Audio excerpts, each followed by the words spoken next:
கடகராசி நண்பர்கள் அனைவருக்கும் வணக்கம். ஜூன் மாதம் நன்றாக இருக்கின்றது. வெகு நாட்கள் கழித்து கடகராசியினருக்கு ஒரு மாதம் நன்றாக இருக்கின்றது என்று ஆணித்தரமாக கூற முடிந்ததற்கு நான் மிகவும் சந்தோஷப்படுகின்றேன்.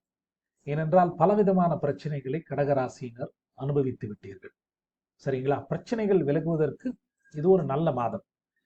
ஏன் அப்படி சொல்றேன்னா, இந்த மாதம் 11இல் குரு சூரியன் இடம் இருந்து அஸ்தங்கம் என்னும் நிலையில் இருந்து அவர் விலகிவிட்டார்.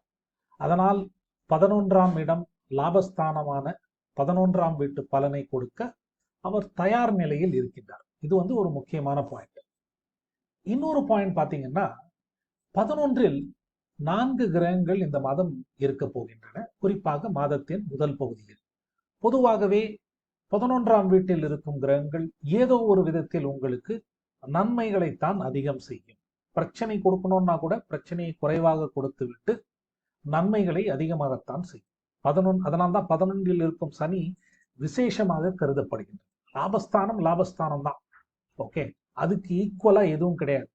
நம்மளோட ஜாதகத்துல 1000 யோகம் இருக்கலாம், நம்ம ஆசைப்பட்டது கிடைக்குமா அப்படின்றதுக்கு ஒரே ஆன்சர் 11ஆம் வீடு தான்.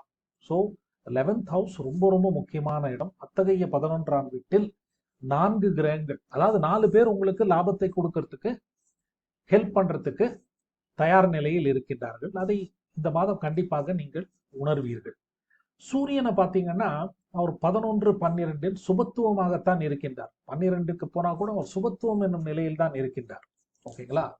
இன்னொரு முக்கியமான பாயிண்ட், கடகத்துக்கு ராஜயோகாதிபதி என்று சொல்லக்கூடிய செவ்வாய்.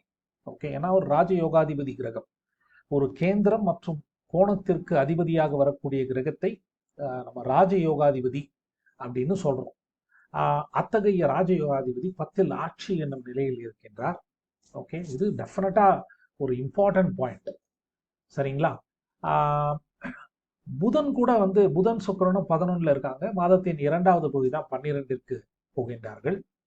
ராகு கேதுக்களும் நல்ல நிலையில் இருக்கின்றன. ஒரே ஒரு பிரச்சனை என்னன்னா, உங்களுக்கு சனி 8ல் இருக்கிறது தான். ஓகே, பிரச்சனை கொடுக்கக்கூடிய கிரகம் ஒன்று தான். மற்ற எல்லா கிரகமுமே ஏதோ ஒரு விதத்தில் உங்களுக்கு நன்மை செய்யக்கூடிய ஒரு நிலையில் தான் இந்த மாதம் இருக்கின்றன. குறிப்பாக மாதத்தின் முதல் பகுதி. ரைட்?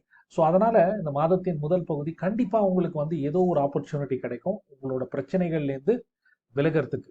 அது ஒரு புது வேலையாக இருக்கலாம், இல்லை திருமணம் கைகூடுவதாக இருக்கலாம், நீண்ட நாள் நோய்வாய்ப்பட்டு இருந்தால் அதுலேருந்து விலகுவதற்கான ஒரு நல்ல டாக்டர் கண்டுபிடிக்கிறதா இருக்கலாம், நல்ல மெடிசனை, கரெக்டான மெடிசனை நீங்கள் சூஸ் பண்ணுறதாக கூட இருக்கலாம்.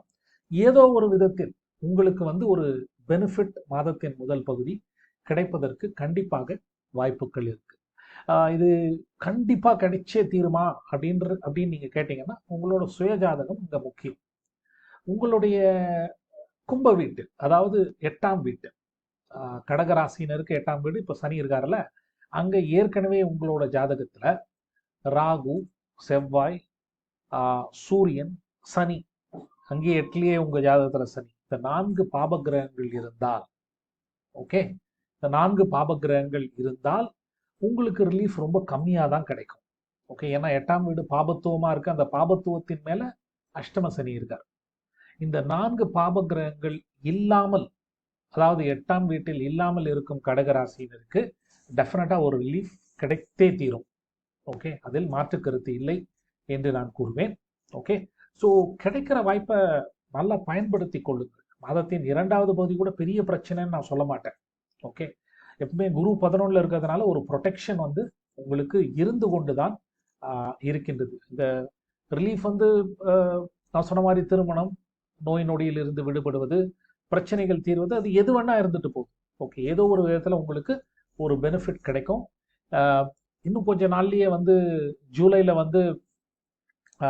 சனி வக்கரமாக இருக்க போகின்றார். வக்கரமா இருந்தா இந்த அஷ்டம சனியின் பாதிப்புகள் குறையும். ஓகே, ஸோ இனிமேலே நீங்க கொஞ்சம் ரிலாக்ஸ் பண்ணலாம்.